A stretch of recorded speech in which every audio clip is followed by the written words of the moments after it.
शनि देव का नक्षत्र परिवर्तन 20 जनवरी को होने वाला है। उत्तर भाद्रपद नक्षत्र में शनि देव जाने वाले हैं। अभी पूर्व भाद्रपद नक्षत्र में थे। 20 जनवरी को उत्तर भाद्रपद नक्षत्र में जाएंगे और 17 मई तक वो वहाँ रहेंगे। तो लगभग ये 4 महीने शनि देव किस तरह के आपको प्रभाव देने वाले हैं, इसकी व्याख्या मैं आज करने वाला हूँ। बहुत ही महत्वपूर्ण है ये आपके लिए जानना कि ये शनि देव आपके लिए कैसा फल देंगे। खास करके जिनकी 7.5 चल रही है, यानी कि मेष राशि, कुंभ राशि और मीन राशि। इसके अलावा जिनका ढैया चल रहा है, यानी कि धनु राशि, सिंह राशि, तो इनके लिए शनि देव का ये जो संचरण है ये बड़ा ही महत्वपूर्ण है और आशा है कि आप ध्यान से इस संचरण को देखेंगे, इस फल को सुनेंगे। तो आज का ये जो फल है हम आपको 9 तारा चक्र के आधार पे बता रहे हैं। हमारे बहुत सारे व्यूअर्स, जब भी हम शनि के नक्षत्र फल आपको नारद संहिता के आधार पे बताते थे तो उनका ये रिक्वेस्ट रहता था कि आप 9 तारा चक्र के आधार पर बताइए। तो आज हम उन्हीं की खास डिमांड पे ये 9 तारा चक्र के फल लेके आए हैं। और 9 तारा चक्र क्या है, जो ज्योतिष को जो लोग नहीं जानते उनको मैं बता दूं कि पूरे जो 27 नक्षत्र हैं सभी को 9 तारा चक्र में स्थान दिया गया है। और ये 9 तारा चक्र आपके जन्म नक्षत्र से अलग अलग नक्षत्रों की दूरी के आधार पे उसके फल को परिभाषित करता है। जैसे कि फॉर एग्जाम्पल आप ये डायग्राम में भी देख रहे होंगे, जिस नक्षत्र में आपका जन्म हुआ उसको आपका जन्म नक्षत्र कहते हैं और वो अपने आप में बहुत ही महत्वपूर्ण होता है। इसके अलावा दूसरे नंबर का जो नक्षत्र है वो संपत नक्षत्र कहलाता है और नाम से ही आप समझ सकते हैं, संपत यानी संपत्ति देने वाला। तीसरे नंबर का जो नक्षत्र है वो विपत नक्षत्र माना जाता है, विपत्तियां देने वाला आपके जन्म नक्षत्र से। चौथे नंबर का जो नक्षत्र है वो क्षेम कारक नक्षत्र माना जाता है, यानी कि स्वास्थ्य लाभ देने वाला नक्षत्र। 5वें नंबर पे प्रत्यरी होता है और प्रत्यरी जो है वो ऑब्स्टिकल्स लेके आता है। उसके बाद साधक 6वें नंबर का, तो साधक जो है वो आपको साधना अगर आपको करना है तो इस नक्षत्र का चयन करें। उसके बाद का नक्षत्र वध कारक होता है तो उसको अवॉइड करना चाहिए, यात्रा वगैरह में विशेष करके। उसके बाद का नक्षत्र मित्र कारक होता है तो ये आपके लिए फेवरेबल है। और फिर अंत में अति मित्र कारक होता है जो नक्षत्र होता है। तो इस तरह से, जैसा कि नाम ही अपने आप में बहुत कुछ कह देता है, और जन्म ये जो 9 तारा चक्र है इसका उपयोग हमको अपने डे टू डे लाइफ में काफ़ी हम कर सकते हैं। यदि आपको ये पता चल जाए कि कौन सा नक्षत्र 9 तारा चक्र के अनुसार आपके लिए किस तरह का है। तो फिर से मैं रिपीट कर देता हूँ। पहला जन्म, दूसरा संपत, तीसरा विपत, चौथा क्षेम, 5वां प्रत्यरी, 6वां साधक, 7वां वध, 8वां मित्र और 9वां अति मित्र। ये आपको अपने नक्षत्र से गिनना है। अब शनि देव की बात करते हैं। जैसा कि हम जानते हैं कि शनि देव परमानेंट सी वाले प्लैनेट हैं, यानी कि 4 महीने आपके अगर किसी नक्षत्र में वो बैठ रहे हैं तो आपको, जैसे मान लीजिए संपत नक्षत्र में बैठ रहे हैं तो वो संपत्ति प्रदान करेंगे 4 महीने। अगर विपत नक्षत्र में बैठ रहे हैं तो वो विपत्ति प्रदान करेंगे 4 महीने। तो 4 महीने लगातार, इसीलिए तो शनि देव का इतना इम्पोर्टेंस है कि लंबे समय तक वो प्रभावी रहते हैं और लंबे समय तक उनका प्रभाव रहने की वजह से वो बहुत ही इफेक्टिव हो जाता है, आपके ऊपर असर डालता है दोस्तों। तो इसीलिए इसको ध्यान से सुनिए, किसके लिए संपत में जा रहे हैं शनि देव, किसके लिए विपत में जा रहे हैं। अब ये 9 नक्षत्रों का समूह, जो 3 नक्षत्रों के 9 समूह बन जाते हैं इस तरह से। तो हम तीनों नक्षत्र एक साथ बताएंगे आपको। तो सबसे पहले हम आपको ये बता दें कि उत्तर भाद्रपद नक्षत्र में शनिदेव जा रहे हैं, जो कि शनिदेव का स्वयं का नक्षत्र है, यानी कि उसके मालिक शनिदेव स्वयं है।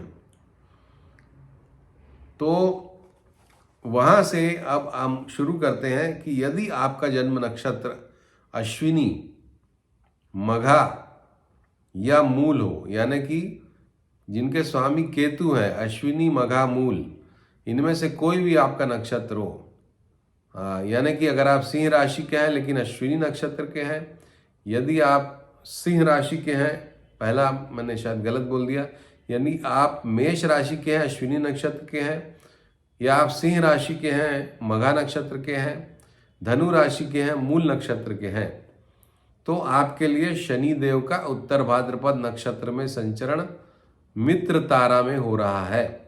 तो इसका मतलब है शनि देव मित्रवत व्यवहार करेंगे आपके साथ, और मित्र का काम क्या है? आपको सहयोग देना। तो ये सहयोग कारक समय आपके लिए मई की 17 तारीख तक का रहने वाला है। इसके बाद जो शुक्र के नक्षत्र हैं, यानी कि भरणी, पूर्वा फाल्गुनी और पूर्वाषाढ़, इनमें अगर आपका जन्म हुआ है तो आपके लिए वध कारक स्थिति में शनि देव रहने वाले हैं। तो आपके लिए वध वाली स्थिति है जब शनि देव उत्तर भाद्रपद नक्षत्र में जा रहे हैं। तो वध का मतलब है मृत्यु कारक। तो आपको अपने स्वास्थ्य का बहुत ध्यान रखना है।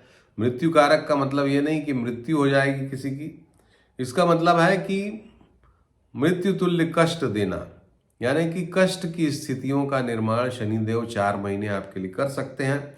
तो आपको शनि की शांति वगैरह करते रहना चाहिए इन 4 महीनों के समय में। इसके बाद कृतिका, यानी कि सूर्य के जो नक्षत्र हैं कृतिका, उत्तरा फाल्गुनी और उत्तराषाढ़, इसमें अगर आपका जन्म हुआ है, यानी कि आपका चंद्रमा इन नक्षत्रों में बैठे हुए हैं आपके, तो आपके लिए साधक नक्षत्र में उत्तर भाद्रपद आपके लिए साधक नक्षत्र है, उसमें शनिदेव का संचरण। कोई अच्छा काम आप 4 महीने में परस्यू कर सकते हैं। कोई अच्छी चीज़ सीख लीजिए, कोई अच्छा कोर्स परस्यू कर लीजिए, ड्राइविंग सीख लीजिए, स्केटिंग सीख लीजिए, कोई स्पोर्ट्स सीख लीजिए, पेंटिंग सीखना है पेंटिंग सीख लीजिए, कोई म्यूज़िक का कुछ इंस्ट्रूमेंट है वो सीख लीजिए।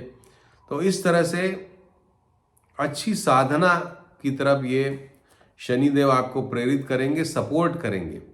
तो ये साधक नक्षत्र है, इसका पूरा उपयोग करिए। अगर आपके जन्म नक्षत्र कृतिका, उत्तरा फाल्गुनी, उत्तराषाढ़ यानी कि सूर्य के नक्षत्र हैं तो इसके बाद आते हैं चंद्रमा के नक्षत्र, यानी कि रोहिणी, हस्त और श्रवण। अगर इनमें से कोई आपका जन्म नक्षत्र है तो आपके लिए शनि देव का उत्तर भाद्रपद नक्षत्र में संचरण प्रत्यरी तारा में हो रहा है, और जिसका मतलब है कि आपके ऑब्स्टेकल्स आएंगे आपके कामों में, आपके कामों में बाधाजनक समय ये रहने वाला है।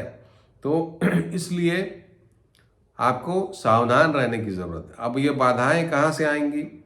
जैसे कि रोहिणी नक्षत्र के आप हैं तो रोहिणी नक्षत्र वृषभ राशि का नक्षत्र है, और उत्तर भाद्रपद जो नक्षत्र है वो मीन राशि का नक्षत्र है।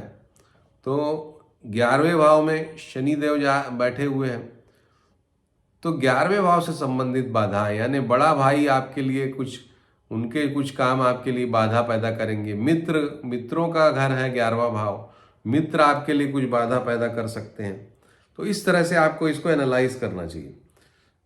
हस्त नक्षत्र अगर आपका है तो कन्या राशि है, तो कन्या राशि से मीन राशि 7वीं राशि पड़ती है। तो इसका मतलब क्या है कि जीवन साथी के द्वारा आपके लाइफ में थोड़े ऑब्स्टेकल्स आ सकते हैं, उनका जैसे स्वास्थ्य खराब हो जाना, या कोई आपका पार्टनर है बिजनेस पार्टनर, उसकी वजह से।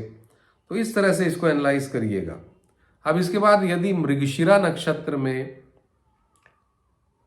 आपका जन्म हुआ है, या चित्रा में हुआ है, या धनिष्ठा में, यानी कि मंगल के नक्षत्र हैं आपके जन्म नक्षत्र में से कोई, तो ये क्षेम कारक है, यानी कि स्वास्थ्य को ये फायदा पहुंचाएगा आपके। अगर आपको कोई रोग हो रहा था, रोग से आप परेशान थे, या आपको कोर्ट वगैरह की कोई तकलीफ थी, कोर्ट केस वगैरह से आप परेशान थे, तो ये क्षेम कारक नक्षत्र में शनि का आना, शनि देव आपको क्षेम प्रदान करेंगे। और शनि देव जब क्षेम प्रदान करते हैं तो कष्टों का बहुत हद तक समापन ही हो जाता है। तो इस तरह से आपके कष्टों को शनि देव दूर करने वाले हैं। मृगशिरा, चित्रा, धनिष्ठा नक्षत्र है आपका। अगर आपका नक्षत्र आद्रा, स्वाति या शतभिषा है तो ये विपद तारा में शनि देव का आगमन हो रहा है। यानी अगर आपके राहु के नक्षत्र हैं तो विपद तारा में शनि देव का आगमन आपके लिए विपत्ति कारक होगा। यानी उत्तर भाद्रपद में 4 महीने शनि कुछ ऐसे ऐसे काम करेंगे जिससे आपको विपत्ति का अनुभव हो सकता है। अब आद्रा नक्षत्र मिथुन राशि का नक्षत्र है और उत्तर भाद्रपद मीन राशि दशम स्थान पे है। यानी मिथुन राशि आद्रा नक्षत्र वाले को बॉस के कारण कुछ विपत्ति आएगी। स्वाति नक्षत्र तुला राशि वालों को 6वें भाव से शत्रुओं के कारण विपत्ति आएगी। शतभिषा नक्षत्र को दूसरे भाव में यानी कि धन के कारण, परिवार वालों के कारण विपत्ति आएगी। तो इस तरह से एनालाइज करिए। पुनर्वसु नक्षत्र अगर आपका है, या विशाखा नक्षत्र जन्म नक्षत्र है, या पूर्व भाद्रपद यानी गुरु के नक्षत्र अगर आपका जन्म नक्षत्र है, तो ये आपके लिए संपत्ति तारा में आ रहे हैं, तो ये संपत्ति प्रदान शनिदेव करेंगे। तो शनिदेव जैसे कि पुनर्वसु नक्षत्र कर्क राशि के लिए 9वें भाव से संपत्ति आएगी, तो पिता से संपत्ति मिल सकती है, विदेश यात्रा से संपत्ति मिल सकती है, धार्मिक कार्यों से संपत्ति मिल सकती है, क्योंकि 9वां भाव इन्वॉल्व है। गुरु की किसी बात से आपने मान ली गुरु की बात और उससे आपकी संपत्ति में इजाफा हुआ, इस तरह से हो सकता है। विशाखा नक्षत्र जैसे मान लीजिए वृश्चिक राशि आपकी है, विशाखा नक्षत्र है, तो आपके लिए 5वें भाव में शनिदेव, संतान के द्वारा संपत्ति की प्राप्ति हो सकती, शेयर मार्केट से संपत्ति मिल सकती है। तो इस तरह से आपको इसको एनालाइज करना है। इसके बाद अगर आपका पुष्य नक्षत्र है या अनुराधा नक्षत्र है या उत्तर भाद्रपद ही आपका जन्म नक्षत्र है, तो ये आपका जन्म तारा में हो रहा है। और जन्म तारा से जब ग्रह संचरण करते हैं तो स्वास्थ्य को थोड़ा प्रभावित करते हैं, ऐसा देखा गया है। तो मतलब आदमी फिजिकली थोड़ा वीक रहता है उस समय पर। तो इसलिए जन्म तारा से चूंकि शनि का संचरण हो रहा है, तो अपने स्वास्थ्य का ध्यान रखिए। आप कोई भी अगर एलिमेंट होता है तो उसको सीरियसली लीजिए, मेडिकल एडवाइस वगैरह लेते रहिए, मेडिकल टेस्ट वगैरह करा सकते हैं चाहें तो इस तरह से आपको इसको एनालाइज करना है। इसके बाद अगर आपका जन्म नक्षत्र आश्लेषा है या ज्येष्ठा है या रेवती है, तो आपके लिए अति मित्र तारा में ये शनिदेव का संचरण हो रहा है। और अति मित्र हैं शनिदेव, तो कहना ही क्या है। तो वो तो फिर एक तरह से गॉड फादर वाली सिचुएशन हो गई या गुरु की सिचुएशन हो गई। तो गुरु होगा शनिदेव आपके। गुरु कभी भी अपने शिष्य को गिरने नहीं देता, भले तपाता है, भले कष्ट देता है, यानी कसौटी पे कसता है, लेकिन गुरु शिष्य को कभी गिरने नहीं देता, पिता अपने पुत्र को कभी गिरने नहीं देता। तो इस तरह से शनिदेव आपके लिए पितृतुल्य, गुरुतुल्य स्थिति में आ रहे हैं। आश्लेषा नक्षत्र, ज्येष्ठा नक्षत्र और रेवती नक्षत्र वालों के लिए तो आपके लिए पूज्य है। तो जिनके लिए भी मैंने अच्छा फल बताया है, उनको शनिदेव के मंत्रों का जाप करना चाहिए। ओम शं शनिश्चराय नमः कम से कम 108 बार, नहीं तो 3 माला जाप करिए। कृष्ण भगवान की पूजा करिए, माँ काली की पूजा करिए। जिनके लिए खराब फल है उन्हें भी भगवान श्री कृष्ण, शनिदेव और माँ काली की पूजा करनी चाहिए। इसके अलावा उनको शनि का दान, जैसे काली उड़द की दाल का दान, कंबल का दान या छाया पात्र में छाया दान भी वो कर सकते हैं अगर उनके स्वास्थ्य की गंभीर परिस्थितियों का निर्माण हुआ है तो जैसे कि डॉक्टर जो है मेडिसिन प्रिस्क्राइब करता है आपकी बीमारी की गंभीरता के हिसाब से। जैसे पैरासीटामॉल बुखार कम है तो 500 mg, बुखार ज़्यादा है तो 650 mg। उसी तरह से रेमेडीज़ भी होती हैं ज्योतिष में दोस्तों। अगर आपको शनिदेव की सामान्य पीड़ा है तो आप काली उड़द की दाल का दान करिए, कंबल का दान करिए। अगर पीड़ा गंभीर है तो फिर आप छाया दान करिए, तो फिर आप सुंदरकांड का पाठ करिए। तो इस तरह से दशरथ कृत स्तोत्र का पाठ तो सभी को करना चाहिए। तो इस तरह से रेमेडीज़ को आपको अपनाना चाहिए और इसीलिए गुरु का और ज्योतिष का महत्व है, क्योंकि इंटरनेट को से देख करके आपको सारी चीज़ों का अंदाज नहीं होता, क्योंकि आप ये नहीं जानते कि किस पोटेंसी की मेडिसिन आपको चाहिए। तो अपने self medication is very dangerous. तो हर चीज़ इंटरनेट से देख के आप गलत मंत्र वगैरह मत पढ़ लीजिएगा। अगर कोई ज्योतिष आपके पास हैं, यानी कि आप उनसे कंसल्ट कर सकते हैं पर्सनल कंसल्टेशन, तो जा कर के पर्सनल कंसल्टेशन ले लीजिए अगर कष्टजनक स्थिति है। अगर सब बढ़िया है तो कोई बात ही नहीं है। फिर भी साल में एक बार ज्योतिष से ज़रूर अपनी कुंडली का विचार करवा लेना चाहिए। तो ये मेरा मानना है, क्योंकि ज्योतिष आपको कष्टों से पूरी तरह से बचा पाए या न बचा पाए, लेकिन बहुत हद तक तो आपको सेफगार्ड कर सकते हैं इन्हीं रेमेडीज़ के द्वारा। और मेरा आज के लिए बस यही कथन था। अगर आपको ये वीडियो पसंद आया हो तो ज़रूर इसको आप शेयर करिए अपने दोस्तों के बीच, क्योंकि शनि देव का प्रभाव 4 महीने जिनके भी जीवन में बहुत महत्वपूर्ण है उनको तो ज़रूर शेयर करिए। जिनको शनि देव से कष्ट है, जो मैंने राशियां बताई जैसे कि मेष राशि, कुंभ राशि, मीन राशि, सिंह राशि, धनु राशि, इन सभी को तो आप ज़रूर ये वीडियो शेयर करिए, कमेंट करिए, और चैनल को सब्सक्राइब नहीं किया है तो घंटी के निशान को भी टच करिए, ताकि हमारे वीडियो के लिंक आपको मिलते रहें और आप उनको देखते रहें। क्योंकि इस चैनल पे हम अधिकतर सही भविष्यवाणियाँ करते हैं और जिसके लिए ये चैनल जाना जाता है।